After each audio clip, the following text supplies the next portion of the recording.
আসহাবুল কাহফ কি করেছিল? একটা ফিতনাময় পরিবেশ থেকে নিজেরা আস্তে করে সরে গিয়েছে। যখন আপনি পরিবেশকে পরিবর্তন করতে আর পারছেন না, দাওয়াত দিয়েও কোনো কাজ হচ্ছে না, মানুষ কথাও শুনছে না, জুলুম নির্যাতন বাড়তেই আছে, টিকে থাকা মুশকিল, তখন তাদের হিসেবের দায়িত্ব আল্লাহর উপর ছেড়ে দেন, আপনি ওখান থেকে ডিসকানেক্টেড হয়ে যান। এটা একটা অপশন। এই অপশন বেছে নিয়েছিল ইব্রাহিম আলাইহিস সালাম। তার বাবাকে বুঝিয়েছেন, কাজ হয়নি, চলে গেছেন। এই অপশন বেছে নিয়েছিল আসহাবুল কাহফ। সবাইকে বোঝাচ্ছে কাজ হচ্ছে না, তার আস্তে করে চলে গিয়ে গুহার মধ্যে রাত কাটানো শুরু করেছে। এমনও হাদিস পড়েছি আমি যে ফিতনাময় পরিবেশে সবচেয়ে সৌভাগ্যবান হবে ওই শ্রেণীর মানুষ যারা দেখা যাবে যে পাহাড়ি কোনো এলাকায় বা দূরবর্তী কোনো জায়গায় বসবাস করছে, যেখানে বৃষ্টিপাত হয়, গরু ছাগল মেষ বকরি এগুলো নিয়ে ওখানে চড়ায়। যখন আজানের সময় হয়, নামাজের ওয়াক্ত হয়, আজান দেয়, নামাজ পড়ে, দুনিয়ার ফিতনা থেকে এরা দূরে আছে, এরা সফল। এমনও হাদিস আছে।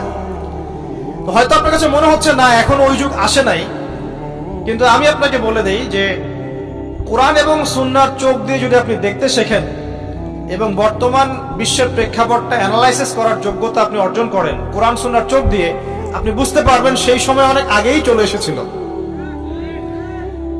এখন ফিতনা এবং ফাসাদময় এই পরিবেশে আমরা কি করতে পারি, ছোট স্কেলে, বড় স্কেলে না, ছোট স্কেলে। আমি আজকে বড় বিষয় নিয়ে কথা বলতে আসি না, কারণ আমি চিন্তা করলাম যে আসলে প্রথমে যদি ব্যক্তিকেন্দ্রিক বিষয়টা ঠিক না হয়, বড় বিষয় আলোচনা করে কোনো লাভ নাই।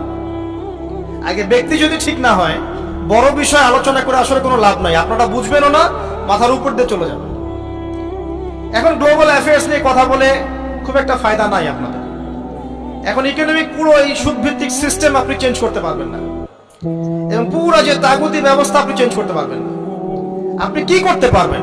আপনি নিজেকে পরিবর্তন করতে পারবেন, আপনার পরিবারকে পরিবর্তন করতে পারবেন।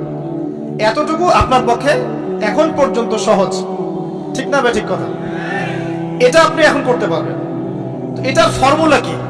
ফর্মুলা ঘাটতে গিয়ে আল্লাহ পাক আমার মাথার মধ্যে একটা হাদিস নিয়ে এসে দিলেন। কারণ আমি বিশ্বাস করি যে আপনারা বলছেন মাওলানা আল্লামা, আমি আসলে এমন কিছু নই। এই কথাগুলো আসলে আমার সাথে যায় না। আমি নিতান্তই একজন ছোট মানুষ এবং তালেবে ইলম, জ্ঞানের পথের পথযাত্রী।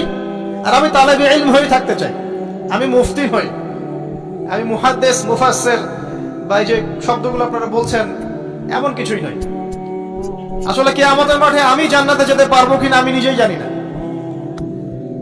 যখন কোনো মানুষ নিজেকে অনেক বড় মনে করা শুরু করবে, বুঝে নেবেন সেই